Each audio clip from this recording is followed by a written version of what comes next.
What's up guys, right now I'm going to be reviewing Disco Volante by Mr. Bungle. Basically Mr. Bungle is an experimental rock slash metal slash whatever. I mean there's like really anything goes with this band. I mean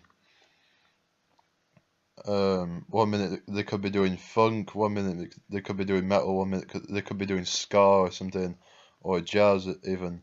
Um, which was kind of the case on the first record. That had quite an eclectic mix of different genres and different samples that got thrown in.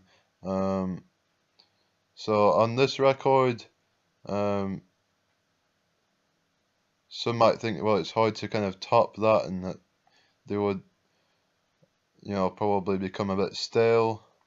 But they did the total opposite. In fact, they even went a step further into the kind of weirdness and the kind of diverse sounds that this band has.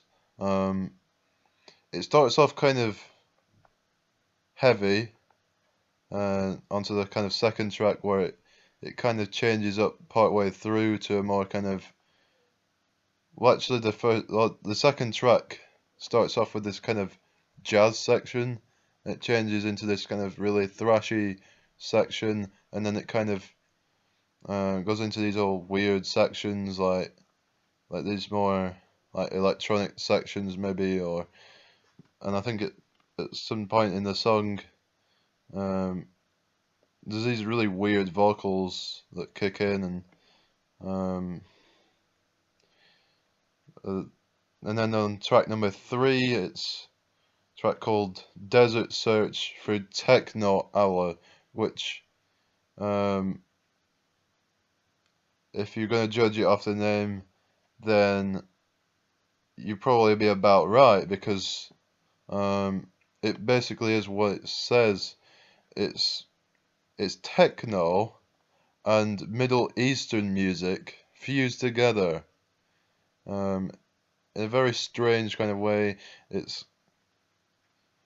weird because it's got these kind of vocals on it, but they're kind of buried in the mix, which is quite the case with a lot of the tracks on this record. A lot more so than the first record, where the vocals were very, very prominent in the mix. There are points in this album where it does become a bit more prominent, like especially on parts of the song where it kind of screams a bit, and the song near the end where it kind of does this kind of growl type thing, and it's very kind of in your face. I can't really remember much of the song titles. Like there's a song near the end where I think it's the last song maybe, where it's like goes on for about 10 minutes or something, and they did that on their first record as well, so they still wanted to do the more kind of progressive songs on this album. But it's very complex, like even more complex than the first album, even though it doesn't quite go on as long. But there's a lot of like additional personnel things like that, different instruments working in, like ethnic drums, things like that, keyboards, like saxophones, which was in the first record. There's lots of different instruments. Like it's just crazy, kind of how they kind of fuse all these things together.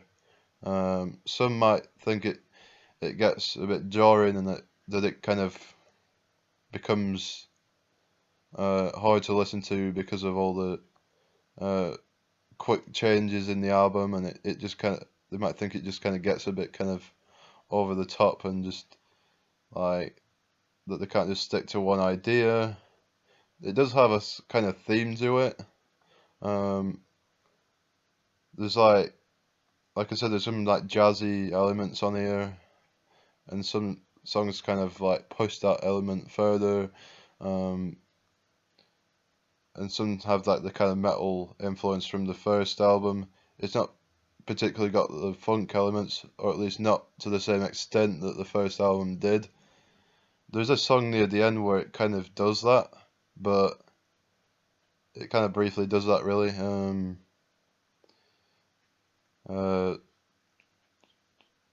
just trying to think what else. And the last song on the album, it kind of, I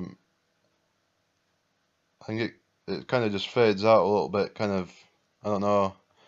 Can't really remember too much about it.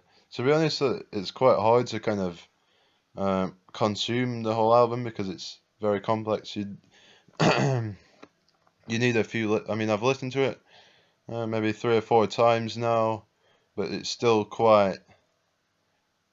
Every time I listen to it, it still feels quite fresh to me. It's quite complex with all, like I said, with all the different instruments and all the different elements that are working into it. Um, and Mike Patton's vocals are a little bit kind of buried, so maybe at times I can't even really hear them uh, all that much, and different instruments might be a little bit buried because of their kind of expanding with different sounds, uh, and I really like kind of how they continue to kind of push the boundaries even further. And back in '95, this was probably quite a down brown, sorry, quite a down groundbreaking record. It was just, yeah, just totally kind of out there, really. Um, but yeah, let me know what you guys think. I mean, I'll be listening. I mean, I've listened to their last album as well, which was, well, it was a long time. I mean, it was a long time since they brought out an album. You know, they split up like after the whole Red Hot Chili Peppers feud, which I'll be talking about when I do the review for California, which will be coming up soon probably. Uh, but yeah, let me know what you guys think. I've got a Facebook page, so if you want to go ahead and check that out, then there'll be a link in the description, so you can go ahead and support me on that, and also go ahead and support this channel by clicking that subscribe button, so then you'll be notified every time I put out a new video, because I will be putting new videos out very, very soon, and I'll be putting lots of them out. So um, all you guys are having a good time, and I will see you all in the next video.